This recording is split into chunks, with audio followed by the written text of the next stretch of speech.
conmigo.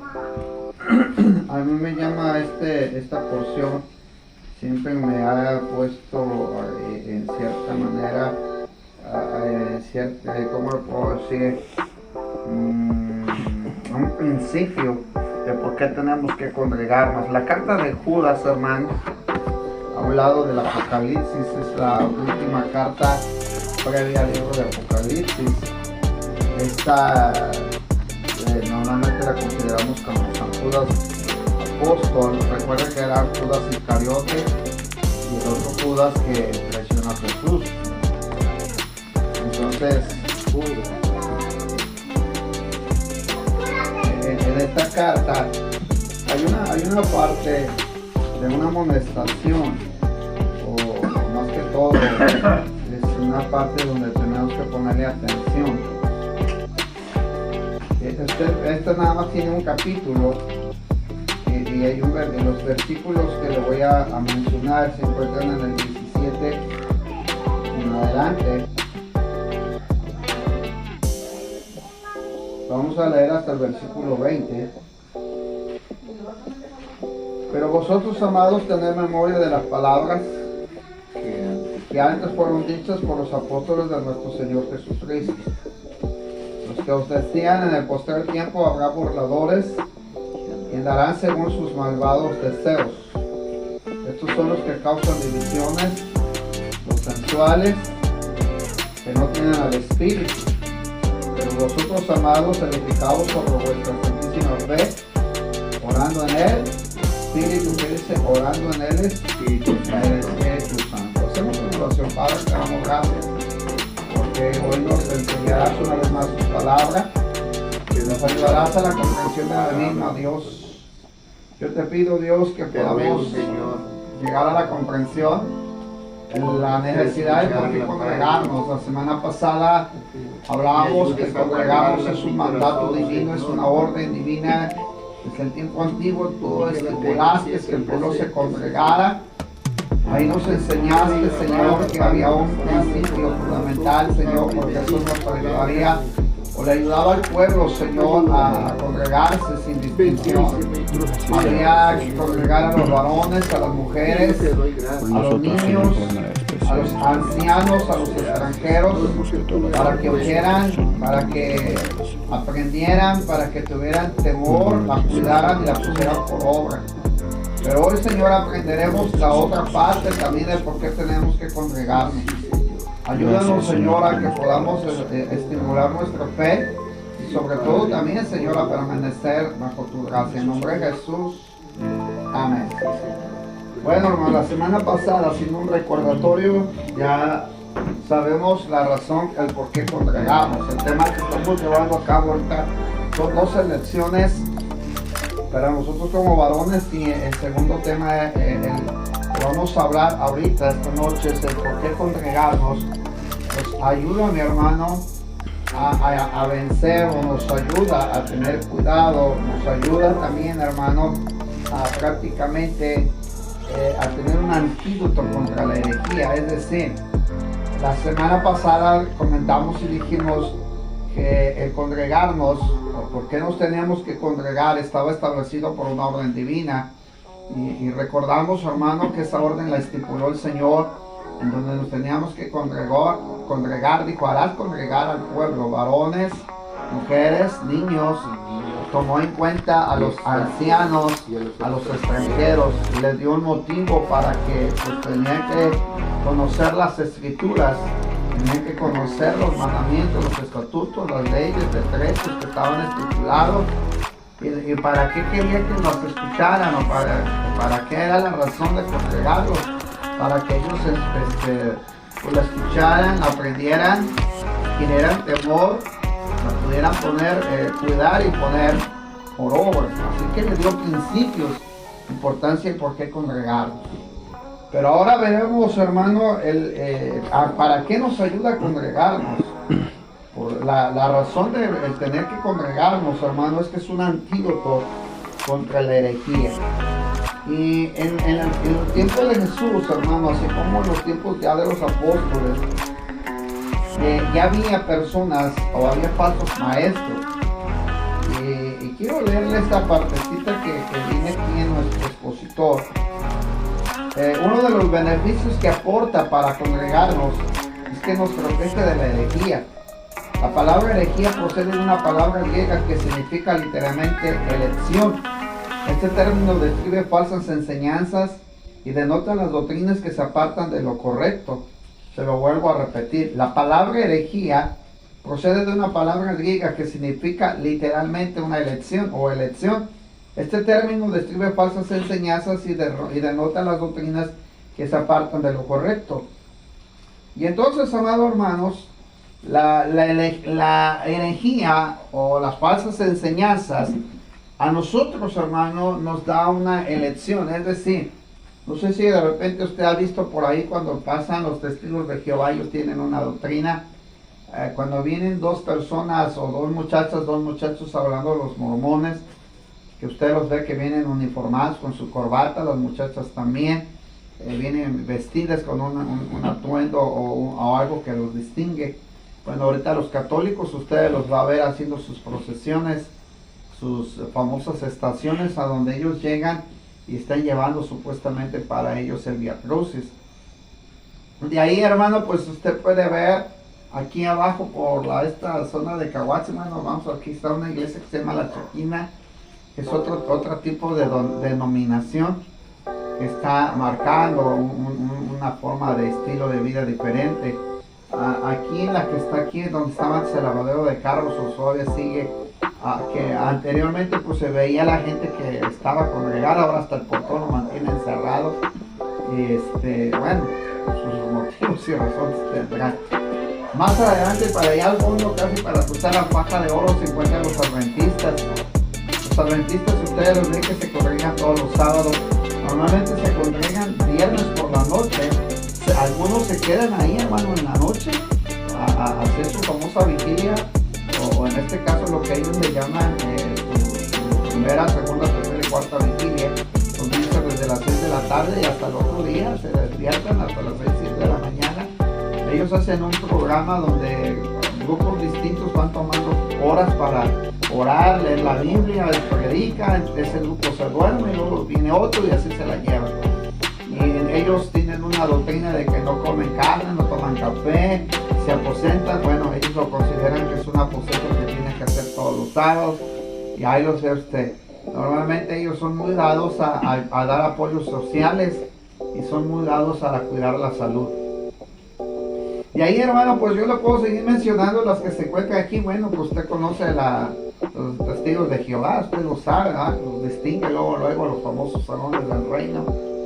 Y luego lo típico, que ahí donde está el salón del reino, delantito se plantó una iglesia de la Santísima, o bueno, no le puedo decir Santísima, ¿verdad? El ídolo de la muerte.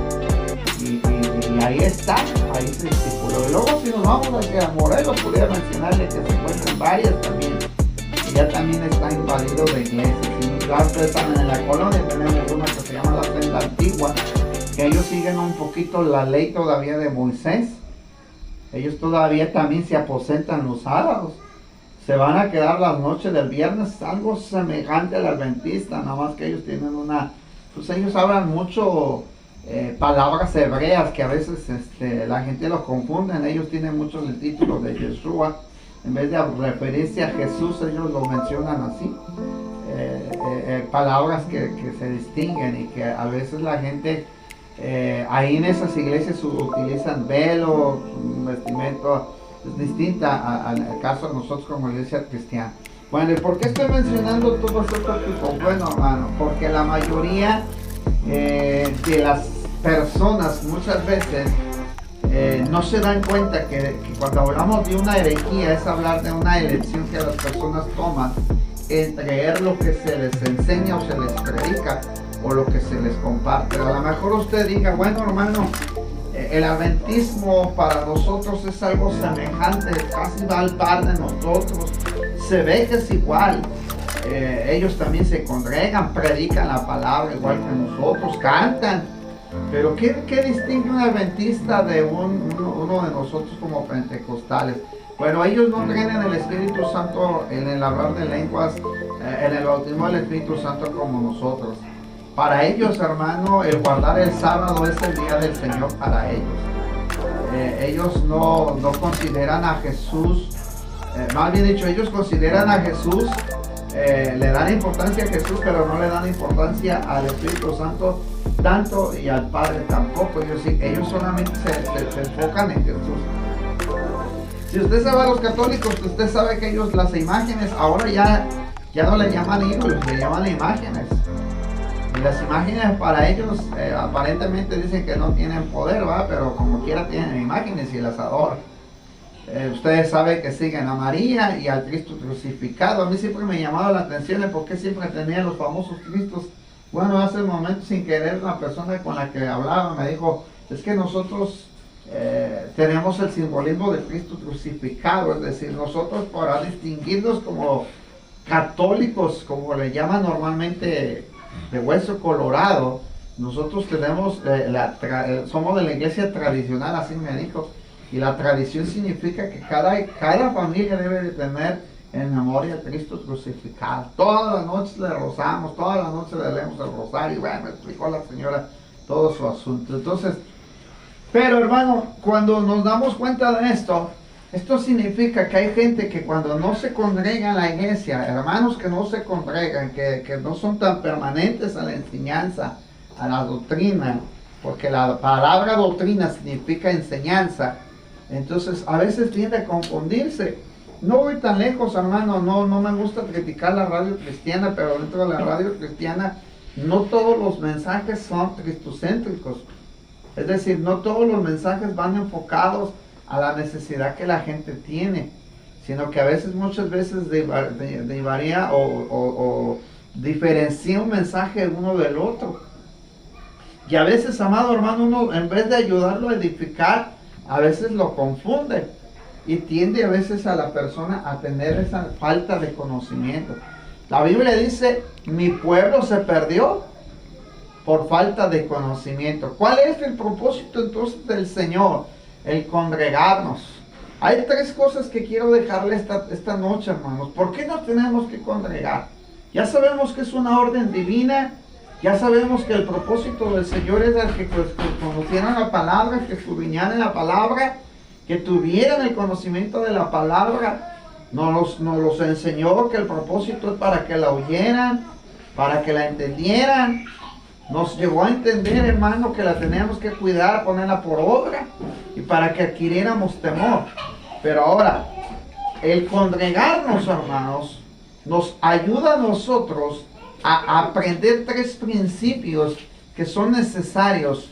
La primera, hermano, que quiero enseñarle esta noche, dice la palabra en la carta de Judas, en su verso 17, por vosotros, amados, tener memoria de las palabras que antes fueron dichas por los apóstoles de nuestro Señor Jesucristo. Una de las cosas importantísimas, hermano, es memorizar la palabra o las enseñanzas que se nos dan en la iglesia para así contrarrestar, amados hermanos, las doctrinas o las enseñanzas que no siguen o no presentan el fundamento bíblico, el fundamento cristiano. Usted sabe que la Biblia de los testigos de Jehová es muy diferente a la de nosotros. Usted sabe que la Biblia que manejan los adventistas es distinta a la de nosotros. Al menos los adventistas solamente se bautizan en el nombre de Jesús. Nosotros nos bautizamos en el nombre del Padre, del Hijo y del Espíritu Santo. Ellos se les consideran solo Jesús.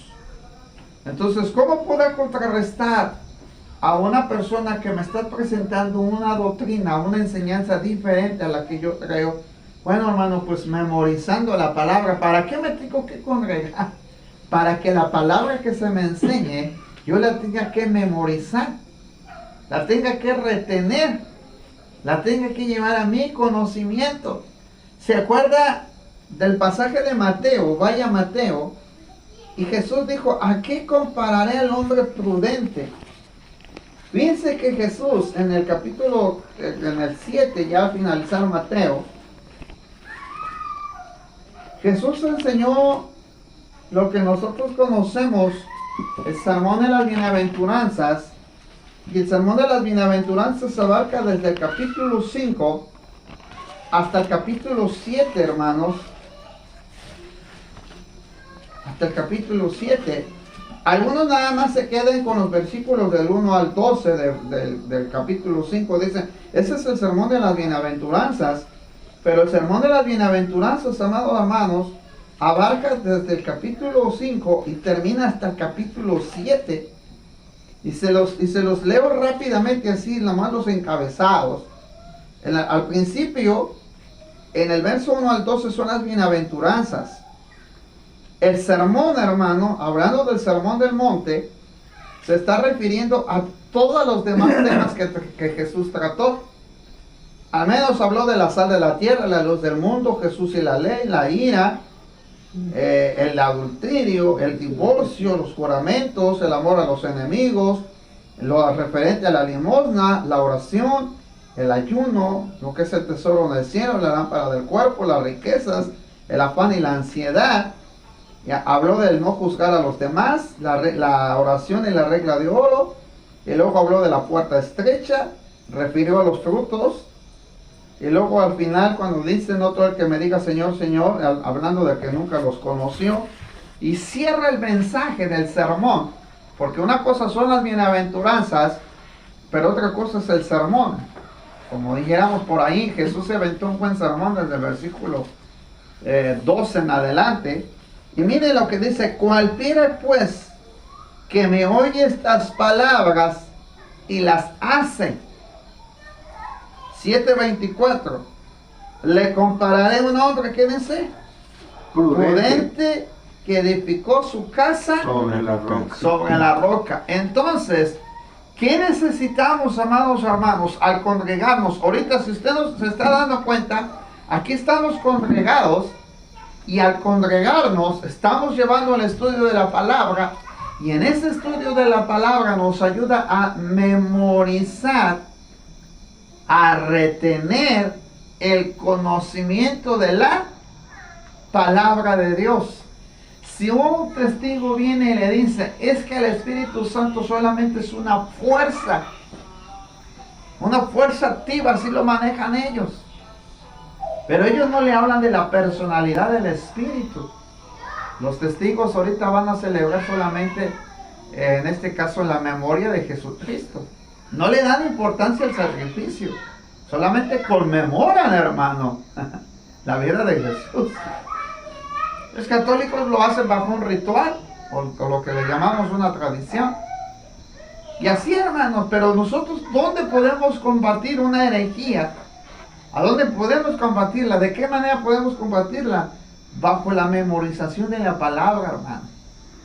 Bajo la memorización de la palabra. Dicen los católicos, ahorita están diciendo los católicos, que María siempre fue virgen y que no tuvo más hijos. La Biblia dice que tuvo más hijos, pero ellos dicen que no tuvo más hijos. Que no tuvo más hijos. Y yo les digo esto, hermano, mire, vamos a hablar tantito así un poquito... Lo vamos a hablar así biológicamente. Si una mujer abre la matriz y fecunda un hijo, ¿verdad que pierde su virginidad? ¿Sí o no? Sí. Lógico. Yo le digo a un católico me dijo, no, es que María siempre fue virgen. Le digo, ay, hijo, yo no sé si tú no comprendes algo de del aspecto biológico, pero no lo fue porque María tuvo un hijo por obra del Espíritu Santo. Y eso trajo consigo y me dijo, no, pero es que sexualmente, le digo, mire, ¿para qué nos vamos a meter en cuestiones eso? Si la Biblia establece que Jesús tuvo hermanos carnales, y ahí es donde se combate una herejía, hermano. ¿Bajo qué concepto? Bajo el concepto de la memorización de la palabra. ¿Qué necesitamos? Yo me tengo que congregar, porque ahí la palabra de Dios me ayuda al escuchar un mensaje, al escuchar una predicación, me ayuda, hermano, a memorizar, me ayuda a retener la palabra, para que esto me ayude. Cuando una persona venga y me diga, mira, como nos pasó en cierta iglesia, que le dijeron a una hermana, ay, hermana, véngase acá a la iglesia, usted puede venirse acá, mire, acá la atendemos, la iglesia es grande y todo. Y la hermana rápido se dio cuenta que lo que le pretendían era llevársela, con otra intención. ¿Me está entendiendo? Entonces la hermana defendió su principio y dijo, no, hermano, yo tengo un lugar a donde yo me congrego y ahí he permanecido. Entonces muchas veces, hermano, la gente al no memorizar la palabra comete a veces los errores de decirle a lo bueno, a lo malo decirle bueno y a lo bueno malo. Es importante entonces memorizar la palabra para evadir las falsas enseñanzas. Luego dice, Judas dice, ahí en el versículo, yo quise tomar esta base porque Judas fue muy claro por los falsos maestros. Y dice, por vosotros, amados, tener memoria de las palabras que antes fueron dichas por los apóstoles de nuestro Señor Jesucristo. Los que decían en el postrer tiempo, habrá burladores que andarán según sus malvados deseos. Estos son los que causan divisiones, los sensuales que no tienen el espíritu. La segunda cosa, hermanos, el segundo antídoto, como dijéramos nosotros, la segunda vacuna. La primera vacuna en contra de la herejía es la memorización de la palabra. La segunda, amado hermano, es la importancia del Espíritu. El Espíritu Santo, dice la Escritura, que nos guiaría a toda justicia y a toda verdad. ¿Qué necesitan, amados hermanos, en contra de las herejías? Cuando uno se congrega, hermano, estimulamos la importancia de la presencia del Espíritu Santo en la vida de cada uno de nosotros. Es importante congregarnos. Y mire, aquí hay una porción en el libro de los Hechos, capítulo 4, que cuando la gente se congregaba en el tiempo antiguo, el Espíritu Santo se manifestaba en la vida de las personas, así como lo hizo el día que estuvimos en la vigilia, y que primeramente Dios, antes de este mes, hermano, principios del mes que viene, estaremos teniendo nuestra segunda vigilia. Usted va al capítulo 4 de los Hechos, y veamos lo que hace una iglesia cuando se congrega. Habían azotado, les habían llamado la atención a Pedro y a Juan. Verso 23, hermano Marcos, si quiere leerlo. Hechos 4, 23. Y puestos en libertad, vinieron a los suyos y contaron todo lo que los principales sacerdotes y los ancianos les habían dicho. Y ellos, habiéndolo oído, alzaron unánimes la voz a Dios y dijeron: Soberano Señor, tú eres el Dios que hiciste el cielo y la tierra, el mar y todo lo que en ellos hay, que por boca de David tu siervo dijiste: ¿por qué se amotinan las gentes y los pueblos piensan cosas vanas? Se reunieron los reyes de la tierra y los príncipes se juntaron en uno contra el Señor y contra su Cristo. Porque verdaderamente se unieron en esta ciudad contra tu santo Hijo Jesús, a quien ungiste Herodes y Poncio Pilato con los gentiles y el pueblo de Israel, para hacer cuanto tu mano y tu consejo habían antes determinado que sucediera. Y ahora, Señor, mira sus amenazas y concede a tus siervos que con todo denuedo hablen tu palabra, mientras extiendes tu mano para que se hagan sanidades y señales y prodigios mediante el nombre de tu santo Hijo Jesús. Cuando hubieran orado, el lugar en que estaban congregados tembló, y todos fueron llenos del Espíritu Santo y hablaban con denuedo la palabra de Dios. ¿Se da cuenta? Que cuando ellos se congregan, hermanos, estaban congregados. Ustedes se dan cuenta que la oración que hacen, en este caso los discípulos, conjunto con los que estaban, ellos ya tenían memorizada la palabra, hablaron un salmo, ellos declararon el salmo que había estado escrito, ¿por qué se motivan las gentes? Dice, que por boca de David tu siervo dijiste. Ellos están recordando un salmo y están diciendo, ¿por qué se amotinan las gentes y los pueblos piensan cosas vanas? Ahí están las dos palabras que les estoy mencionando. Una, ellos, para vencer el antídoto de la herejía de los sacerdotes del tiempo antiguo y de los ancianos del pueblo, ¿qué hicieron ellos? Ellos, al orar, hermano, los que estaban congregados escucharon que en el tiempo antiguo ya se había dicho que iba a pasar eso. Entonces ya tenían en la memoria, ya tenían la memorización de la palabra y la hablaron. La expusieron ante los que estaban congregados, más a los que habían intimidado para que no hablaran. La segunda cosa que pasó ahí, hermano, es que el Espíritu Santo hizo evidente su presencia para el pueblo. Entonces, ¿qué significa? Que cuando nosotros memorizamos la palabra y a la vez, hermano, dejamos que el Espíritu Santo ministre nuestra vida, es decir, el Espíritu Santo, hermano, dice la palabra que Él nos ayuda, nos guía a toda justicia y a toda verdad. Cuando hay una persona que nos quiere engañar, mire, ahorita últimamente ha habido un sacerdote que ahorita creo que ya no sé si ya seguirá pasando o no, pero invadió un tiempo, hermano, las redes sociales, uno que le llamaban famoso Luis Toro, y había otro que se llamaba Rafael Díaz, y luego otro que también había sido predicador de pentecostal, hermano, y que andaban tirándole duro a la iglesia cristiana. Y una ocasión me di a la tarea de ver sus videos y comparar lo que decían bajo la escritura, hermano.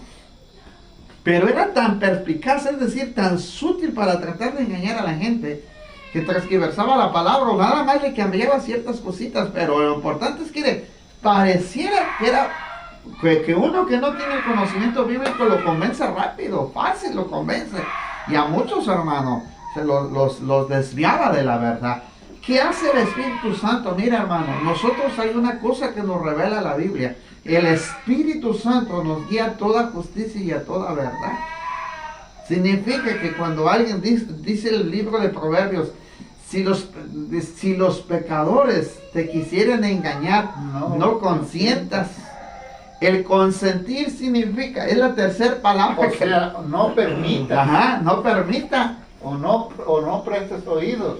Ajá, la palabra consentir es cuando le endulzan el oído, hermano. Como cuando de repente usted ve el panal de miel, ¿no? Y la curiosidad mata al gato, pero usted dice, no, pues ahí, y a veces consentimos el peligro, porque sabemos el peligro que corremos, pero lo consentimos. Es decir, me atrevo a hacerlo, pero yo sé el riesgo. Es como cuando de repente usted diga, pues no es nada de malo que me vaya a meter en una iglesia católica. A mí me acaban de invitar a unos 15 años de una jovencita donde estoy trabajando y me dice, lo espero ahí. Me dice don Beto, mire don Beto, lo espero, usted va a ser mi invitado ahí para que esté, lo vamos a hacer en el salón Juan Cinteco, pero quiero que vaya a la iglesia.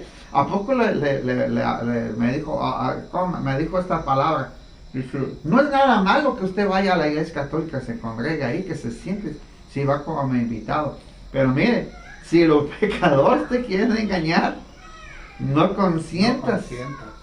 El antídoto es saber, y mire que hace rato un varón que ni siquiera asiste a la iglesia, y que cuando me tocaba la elección de me dije, no, esto está bueno, ya voy a terminar. Eso está bueno para decírselos a los hermanos. Viene el Señor y me llega con una modelo, ya ve que estaba haciendo calor, y me dice, a ver hermano, te voy a combatir uno. Le digo, no, pues ¿cómo va a combatir uno? Yo no tomo.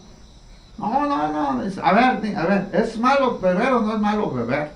Le digo, pues a mi criterio, le dije, a mi criterio, beber no es malo, pero la otra parte, le dije, mi criterio, pero ahora, bajo la Biblia, una cosa te lleva a otra.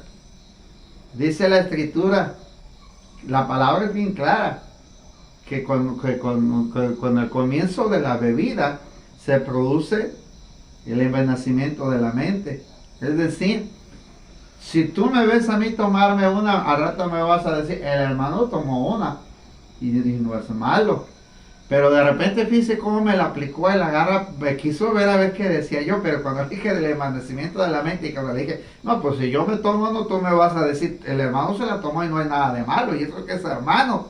Pero cuando le dije el envanecimiento de la muerte, le estaba yo diciendo al varón, el problema del envanecerse de la mente es que lo que tú estás haciendo es que me estás tomando un ejemplo a mí, pero sin consultar lo que la Biblia dice. La Biblia establece claramente tanto del vino como de la sidra, que la sidra es alborotadora y el vino es escarnecedor. Entonces significa que el vino, con el simple hecho de comenzar, ¿qué es la palabra escarnecer? Es carcomer. Es como cuando te seduce. Si tú me seduces con una, lógico, Al rato mi paladar y mi ser va a querer otro, y la carne es débil. La Biblia lo dice, la carne es débil. Pero mire, cuando yo le contesté así, él me dijo esto. Dice, se lo voy a explicar, dice. Un poco de levadura leuda toda la masa. Es inconverso. Pero me dijo, nosotros somos la masa. Pero la Biblia dice, un poquito de levadura. Si yo me bebo esto, yo ya es que, ya le doy toda la masa, ya eché a perder toda la masa. El hecho de que yo me tome una, ya pequé, ya traje consigo. Y como yo le dije, ya viste dónde viene el envanecimiento de la mente.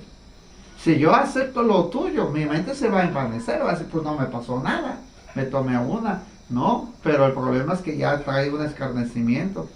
Y lo que tú estás diciendo es contradecir, no me estás contradiciendo, me estás favoreciendo lo que yo te estoy diciendo. Y agarra y me dice, ya hermano, ya. Yo pensé que te iba a hacer pecar, pero ya me di cuenta que no. ¿Se da cuenta? Que si nosotros tenemos el conocimiento de la palabra, la memorizamos, la tenemos en nuestra mente, el Espíritu Santo es la segundo antídoto, porque el Espíritu Santo nos guía a justicia y a toda verdad. Pero la tercera, hermano, la tercera palabra que le quiero dejar para ya poder terminar, encuentra ahí mismo, dice, estos son los que causan divisiones, los son que no tienen el Espíritu. Pero vosotros, amados, edificaos sobre vuestra santísima fe, orando en el Espíritu Santo. La tercera cosa, mi hermano, es la fe. Y la fe viene por el oír, ¿qué? ¿Y el oír? La palabra. La palabra de Dios. ¿Qué necesitamos entonces, hermanos? La palabra de Dios la necesitamos adquirir por fe. ¿Me entiende? Entonces, hay tres cosas que usted necesita para vencer las herejías, las malas enseñanzas, las malas doctrinas. Una de ellas es la memorización de la palabra. Dos, necesita el Espíritu Santo en su vida, hermanos. Porque el Espíritu Santo lo ayuda para toda justicia, lo guía para toda justicia y toda verdad. Pero la tercera, usted necesita, amado hermano, algo muy importante es la permanencia de su fe. Cuando hablo de la permanencia en la fe, por eso dijo Jesús, ¿a qué compararé el hombre prudente? ¿Sabe que usted tiene que distinguir la fe que es para creer? Y ahí quiero terminar. ¿Cuál es la fe para creer, hermano? Hay una fe para milagros, una fe para salvación, pero hay una fe por medio del Espíritu que es para creer. Yo cuando me di a la tarea dije, bueno, a ver, ¿cómo que hay una fe para creer, una fe para obrar milagros, una fe para salvación? La fe que es para, en este caso, depender de la provisión divina. La fe es multifacética, hermanos. Es decir, tiene varias áreas. La fe es un don, la fe proviene de Dios, pero la fe es como si fuera, tiene que tener fe para creer, tiene que tener fe para salvación, tiene que tener fe para milagros, tiene que tener fe para la provisión, tiene que tener fe, en este caso, para recibir el Espíritu Santo. Usted tiene que tener fe, que es como lo que sustenta lo que usted ha traído, o lo que usted tiene como fundamento, que es la palabra. Cuando Jesús dijo, ¿a qué compararé al hombre prudente? No se estaba refiriendo nada más a la sagacidad de ser una persona prudente en contra del mal, sino la fe que lo haría permanecer firme, hermano. Cuando dijo Jesús, ¿a qué compararé al hombre que se mantiene firme sobre la roca? La prudencia es una parte esencial de la fe. Si no, mire, hermano, para que vea lo que le estoy diciendo, de cómo usted se tiene que sustentar en su fe.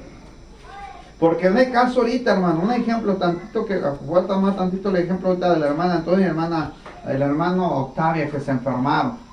Si ustedes no tienen una fe firme, una fe estable, una fe que los sostenga, hermano, las circunstancias, las desavenencias los van a hacer desviarse.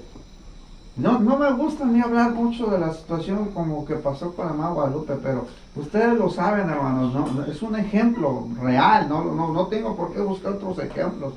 Pero usted se da cuenta que cuando estaba la hermana, ella era la que llevaba a su familia a la iglesia. Pero ahora que ya no está la hermana, ¿dónde está esa fe? ¿Me está entendiendo? ¿Quién los mueve? ¿En qué estaba puesta entonces su fe? Ahí nos damos cuenta que la que creía era la hermana, que la que buscaba era la hermana, la que dependía de Dios era la hermana. Pero ya ahorita ya no está la familia, hermano, la familia no busca. Es una triste realidad. Ahora que yo fui a donde, porque si queréis un trabajo cerca de ellos, me quedé con una triste realidad, hermano. Me hacía así, ¿qué pasó? ¿Qué pasó con la casa? ¿Qué pasó con ese hogar? ¿Qué pasó con esa familia que profesaban una fe? Entonces Jesús, al aventar el sermón de las bienaventuranzas, aventar el sermón que todo trascendió hasta el capítulo 7, Jesús dijo, lo que yo pretendo es que ustedes tengan una fe fundada, una fe que se sostenga en medio de todas las advertencias y todas las circunstancias. Por eso dijo, si la persona fundamenta su fe sobre la arena, sobre lo que es superficial, van a venir vientos, van a venir ríos, ¿y qué va a pasar? Pues va a derribar su casa. Pero el que tiene una fe firme, estable, bajo un principio, su fe tiene que estar puesta en esto, en los 66 libros de la palabra de Dios, hermano. Esto es lo que Jesús dijo. ¿A qué voy a comparar al hombre? Aquel que puso su fe sobre la roca, que la sustentó en un principio. Si esta casa no tuviera estas bases, así como está construida, no tuviera algo que la retenga allá abajo, hermano, cualquier tiempo de la humedad que esta tierra, esta parte de esta área se empiece a humedecer y empiece a ventar, si no está bien sustentada, ¿qué va a pasar? Va a tener asentamientos y va a empezar a tener las grietas o, en este caso, los puntos débiles. Usted tiene que tener su fe cimentada, hermano. Cimentada. Eso es lo que Jesús dijo. El comparar a una persona que está cimentada y el comparar a una persona que no está cimentada. Es necesario. Y terminamos con esta porción para leerla y oramos a Dios. Mire, ¿a qué se refiere cuando Jesús habló de esto? Usted encuentra aquí una parte que a mí es lo que a mí me llamó la atención. El por qué Judas hablaba de estar cimentado sobre vuestra santísima fe. Mire lo que dice la Biblia, hermanos. Ponga ahí, vaya al capítulo 1 de la segunda carta del apóstol Pedro y terminamos con esta porción.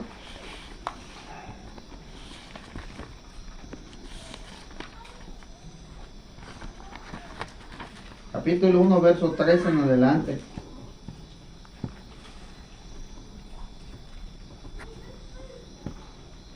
Su fe tiene que estar bien cimentada, hermano. Tiene que memorizar, retener, guardar con mucho empeño la palabra de Dios en su mente. Segundo, necesita al Espíritu Santo para que lo guíe en toda justicia y toda verdad si quiere vencer todas las herejías que se encuentran ante la gente, ante las doctrinas, ante las religiones.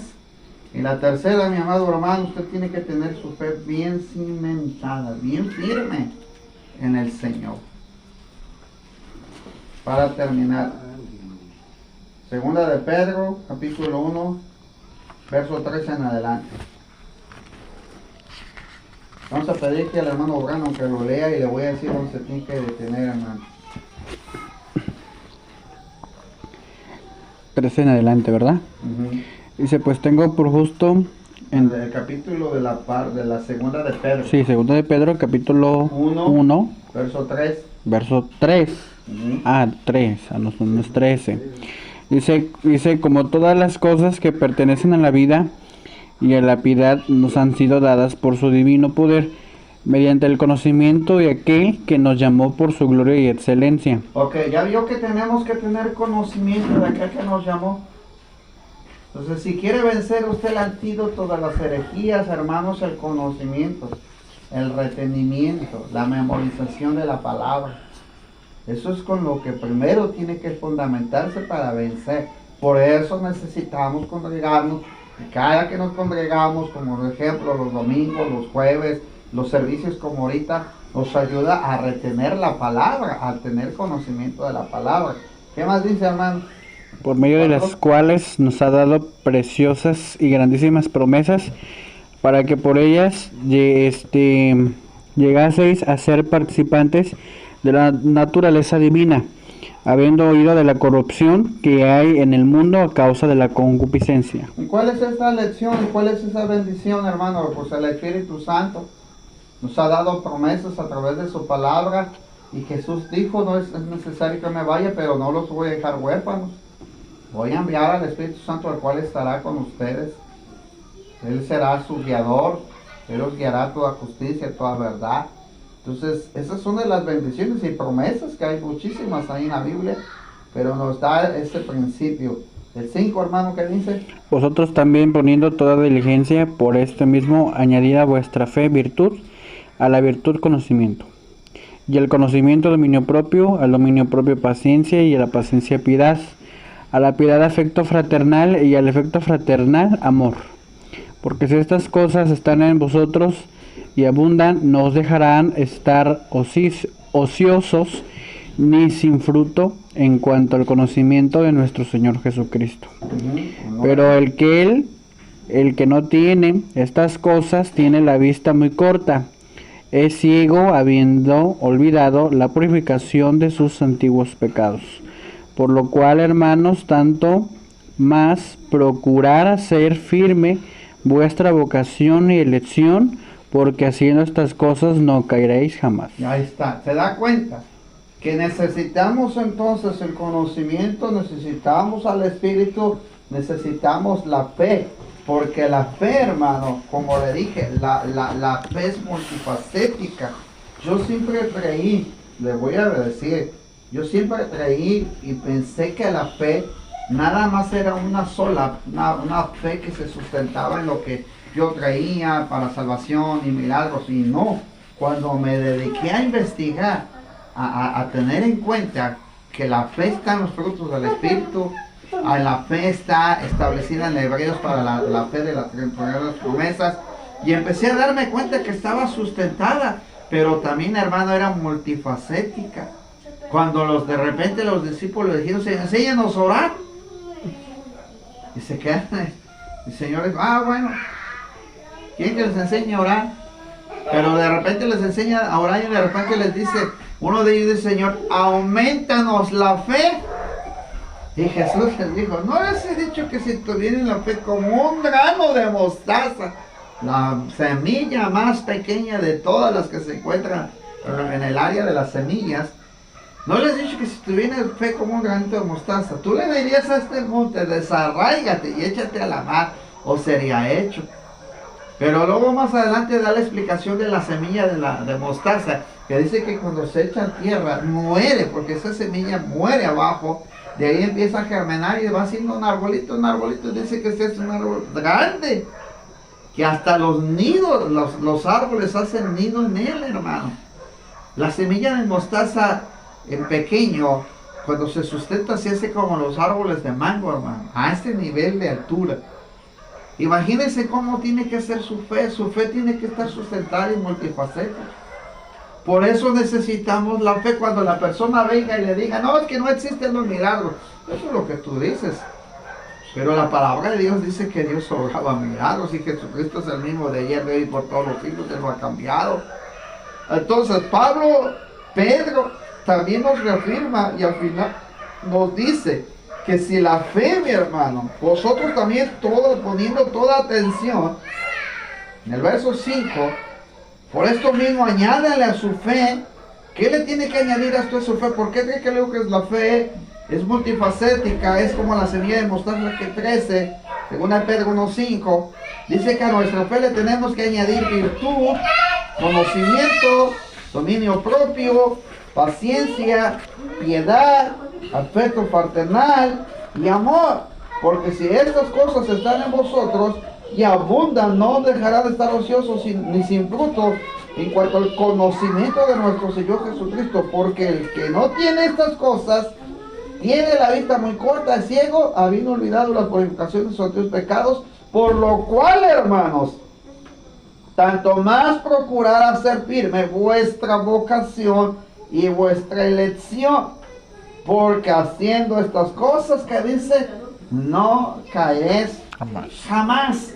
Así que aunque le digan, hermano, mire, es que en aquella iglesia es novedosa, aquella iglesia es diferente, aquella iglesia es distinta, aquella iglesia tiene otras cosas. Bien sustentada, mientras su fe esté bien firme, no caerá jamás. Se requiere entonces 3 cosas importantísimas al congregante. Recuerda que tenemos que memorizar la palabra para tener conocimiento de ella. La segunda, usted necesita con urgencia el Espíritu Santo, porque Él es el que guía a toda justicia y a toda verdad. Y al final necesita tener su fe firme como el ancla, hermano. La tiene que tener sustentada. Y cuando hablo de sustentarse, usted sabe, para terminar así de esta manera, cuando usted hace una zapata, ustedes tienen conocimiento de eso, hermano. ¿Qué es en sí? ¿Cuál es la función de la zapata? Bueno, hermanos, la zapata, yo siempre decía, la zapata es una forma de sostener, pero si usted hace esa zapatita y quisiera que echarle todo este cimiento encima, esa zapata no le serviría para nada, ese castillito no le serviría. Muchos hermanos dicen, yo no necesito congregarme, yo en mi casa oro, en mi casa leo mi Biblia, la escudriño y a mi manera la entiendo. Es como si nomás estuviera aislado. Cuando uno se congrega, hermano, va teniendo conocimiento, va teniendo virtud, dominio propio, amor, paciencia, compañerismo, afecto fraternal. Y entonces, ¿qué le puede ir haciendo? Le puede ir aumentando al cimiento, le va poniendo. ¿Y qué se va haciendo, hermano? Se va haciendo firme en la casa. El congregarse es fortalecerse. Fortalecer. Espiritualmente.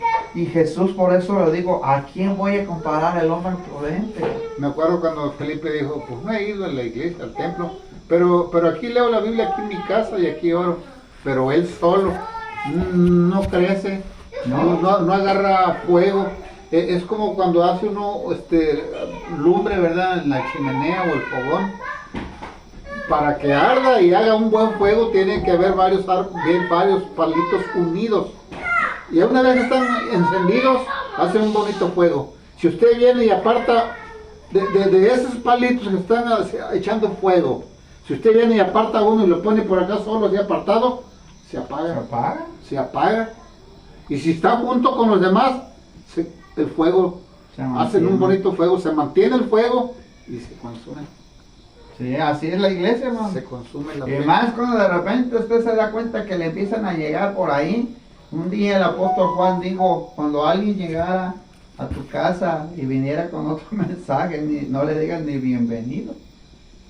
Pero a veces pasan los testigos, hasta bienvenido. Hay una hermana que... Hasta les invitamos a agüita. Hay una hermana que lo recibía y luego me decía, hermano, me vinieron a visitar los hermanos. Qué bueno, yo le dije, ¿qué hermanos vinieron? No, pues los hermanos, es que andan de 2 en 2, dice, hasta me dejaron aquí un expuesto en la atalaya. Yo, no, hermana, le digo, pero no les gustaba congregarse, nada más de repente se paraba. Los testigos son los que no creen en el Espíritu Santo. No creen en el Espíritu Santo. Y a Jesús lo toman como un profeta nada más, no lo toman como el Hijo de Dios.